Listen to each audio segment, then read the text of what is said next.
Welcome back, sports fans. I recently finished The Death of Jane Lawrence by Caitlin Starling, and it was okay.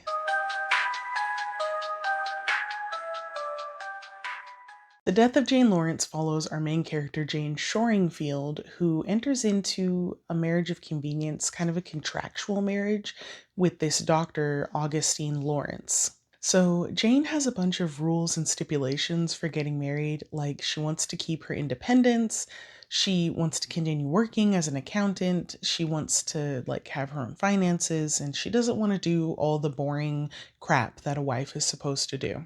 Which Augustine agrees to with one of his own stipulations, which is that she is never allowed to spend the night at his family estate. Because of plot, she ends up spending the night at his estate the very first night that they're married, and she witnesses something that both terrifies her and intrigues her, and antics ensue from there. I did have kind of a lot of issues with this book, but I want to start with the things I did like. I liked some of the imagery. Some of the scenes that are supposed to be scary are very scary, and I liked that. I liked the setting of this old, kind of deteriorating manor. I thought that was spooky. It was a good setting. I enjoyed that. I liked the servants, and I wish we would have seen more of them because I think that they did add a little bit of a normal, sane people in this insane situation. So it was kind of like a little bit of juxtaposition for us to see these very normal people interacting with people who are kind of crazy. And I did like the main theme of the book, and I think that it would have worked really, really well had the ending been different, which I will get into later. For the most part, the writing is fine. I felt like it's written by someone who clearly lives in the modern age, but they want to sound like they're from Edwardian London. It came across kind of disingenuous. For example, the word repair is used in a place that I've only seen retire used. So, the narration will say, Jane and the doctor repaired to the sitting room. And I had never heard the word repair used this way that I can recall. And I've read books that were written in Edwardian London or Victorian London. So it felt very strange. I'd never heard it used that way. I read in the afterword that the author started writing this book 5 years before she finished and published it. And I have to wonder if Jane started out as a different character. And then when the author returned to writing the book, if Jane's character didn't make some sort of change in her personality. Because early on in the book, Jane starts out very kind of strong willed. She's not really interested in other people. She's not interested in romantic or even platonic relationships. She is self sufficient. She knows what she wants, and that is what she's out to get. But that character seems to only exist in about the first quarter of this book. And after that, Jane is almost a completely different person. And a lot of the personality traits that you might like in the very beginning seem to kind of wither away. I wasn't sure if it was just Jane changing post marriage or if it was the fault of the writing or the author wasn't being consistent with how she wrote this character. And I think that if it's unclear to the reader why this change is happening, then that is a fault of the writing. Also, kind of in that vein, Jane is an accountant. She's a self-taught accountant, and she seems to really enjoy mathematics. She recreationally reads about mathematical proofs, and she is reading a book throughout this book about the concept of zero and using zero in new and inventive ways. I have in my notes, it just says the math shit and then an eye rolling emoji. I felt like the math was written by someone who didn't understand advanced math, but insisted on writing about advanced math. And I felt the math comes off very vague and almost juvenile. And I felt like if she was going to write about advanced mathematical concepts, then she should have done the research to understand them and then give them to us in a dumbed down version that we can understand. I just felt like if you weren't going to do the research, then you shouldn't have written about it. You should have made her interested in something else. Also, Jane goes from being really disinterested in other people, and then she marries Augustine, and then she is thirsty. She is thirsty as fuck for Augustine. She is hot for the doctor, and I don't understand why. Augustine is somehow simultaneously bland and incredibly pompous. He is kind of an asshole in that he is constantly berating himself. He's self flagellating all of the time about how he couldn't save people. He has an extremely inflated sense of ability, and he does have a god complex, and it is referenced in the book, like it's pertinent to the story, but he never really learns from it. He never changes, he never improves, and that makes, to me, him a very unattractive character. So I don't understand why Jane went from, I want to be independent, I want to be an accountant, and I have my own finances and my own life, and I'm so unique and special, to just constantly trying to get Augustine into bed, just hot for doctor. So some of the things that I want to talk about, I can't really talk about without spoiling. So I'm going to spoil things about this book. If you don't want to be spoiled, you want to read this, which I would not recommend, click away now, maybe come back later and see if you can answer some of my questions. But from here on, the review is going to be a little bit spoilery.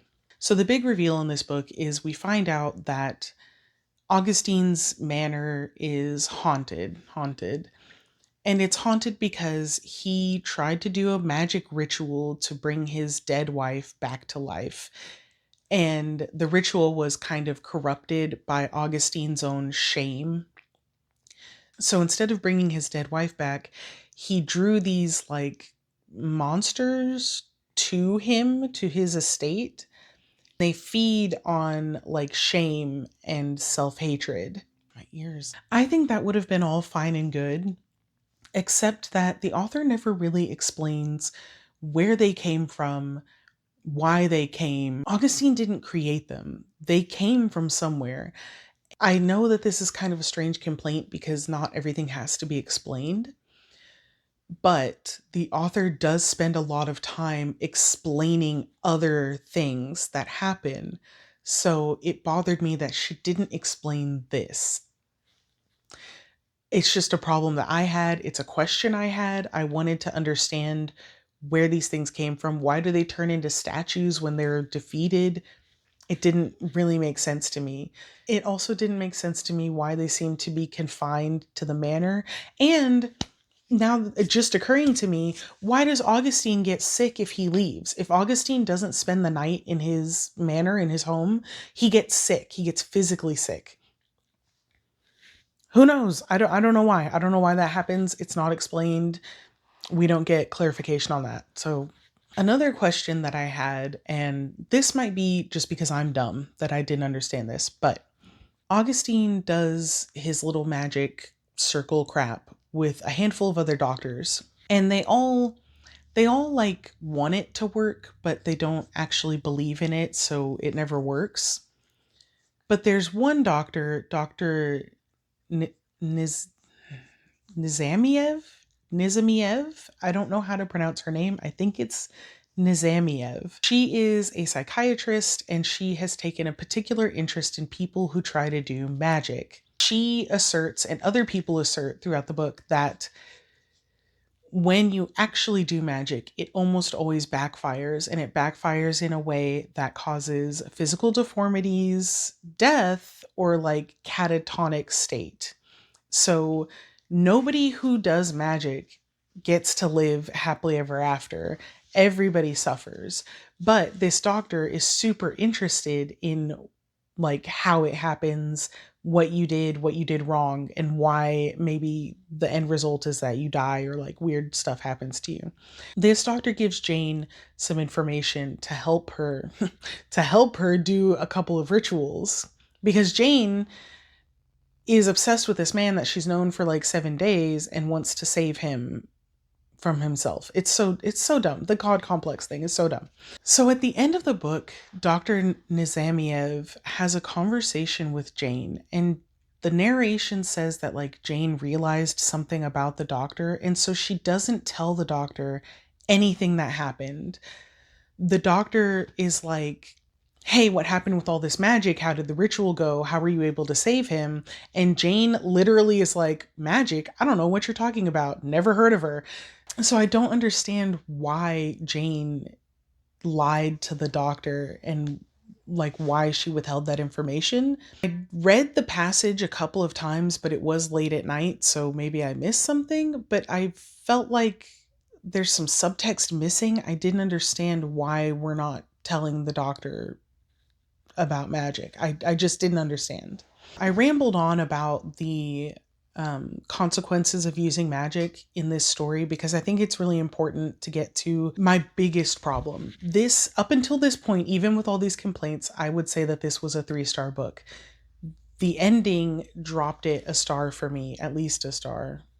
Yeah, it's not the worst thing I've read. The ending dropped it an entire star for me, and I gave this 2 stars. In the end of the book, Jane is trying to complete a ritual to save Augustine, even though the whole reason he's in this pickle is because he tried to do magic. And the whole like point to me is the folly of hubris, the idea that you are special and so the consequences don't apply to you. Augustine did it, a bunch of other people who are named in the book did it, and now Jane is doing it, and everybody who has messed with the fabric of the universe has had catastrophic results, usually resulting in their own death. So tell me why Jane dies. She has an afterlife experience where the mysteries of the universe are revealed to her, and then she gets to complete the ritual. She comes back to life and Augustine lives and they run off happily ever after. It does not make sense for the story.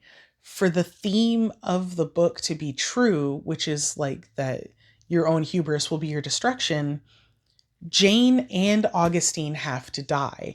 That is how the book should end. It's even called The Death of Jane Lawrence. She should have died and stayed dead. That would have let this stay at least a 3-star book for me with a good ending. So I would have said 3 stars, great ending. Now I'm telling you 2 stars, bad ending. I even think that the ending could have stayed mostly the same, where Jane finds Augustine in the catacombs. She doesn't really understand how he's still alive, but she's going with it. She tells him to do a ritual and like focus himself, and then she dies, goes, has her afterlife experience, and then she could see that Augustine did die that first night in the catacombs, and the Augustine she's interacting with is not really Augustine. And then she dies, like she stays dead. Augustine stays dead. And then you could have a scene of like maybe the servants coming back to the house and it's empty and they don't understand what happened, or even maybe a new buyer coming to the house and they find their bodies in the catacombs. That would be kind of, but that's not what happens. Everybody lives happily ever after, and I feel like it undermines the theme throughout the book of like, you just can't do this. You can't play with the fabric of time and space and expect things to work out well for you. Those are my thoughts. That is how I felt. It is a 2-star for me. I don't think it's bad. I just think that the ending undercuts the whole book. So everything I enjoyed kind of got undone by the ending.